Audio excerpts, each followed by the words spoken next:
గారెలు ఎప్పుడు వేసినా చాలామంది ఏం చేస్తారంటే పల్చగా ఏంటో అప్పడాల్లాగా వేస్తారు. నాకు అస్సలు అలా గారెలు అలా అప్పడాల్లాగా వేస్తే అస్సలు ఇష్టం ఉండదండి.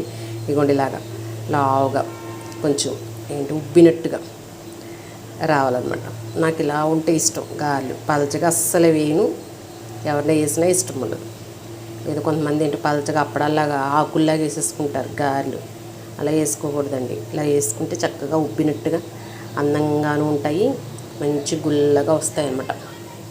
మరీ పల్చగా అప్పడాల్లాగా అద్దేయకూడదు. గారెలు వేసేటప్పుడు ఇలా వేయాలి. వేస్తే చూడండి ఎంత బాగున్నాయో, పొంగినట్టుగా చక్కగా ఇలా వేసుకోవాలి గారెలు. మా అమ్మమ్మ అయితే అప్పడాల్లాగా వేసేది గుల్లగా బాగుండేవి, కానీ పల్చగాను ఇలా బాగా అప్పడాల్లాగా ఒత్తేసినట్టు వేసేది. టేస్ట్ గుల్ల రావడం అన్నీ బాగానే ఉండేవి, కానీ ఎందుకో మరి అలాగా చేసేది. పెద్దగాను అప్పడాల్లాగా చేసేది అనమాట. నాకు చిన్నగా చేసుకున్న ఇలాగా రావాలి, ఉబ్బినట్టుగా దలసరగా కొంచెం.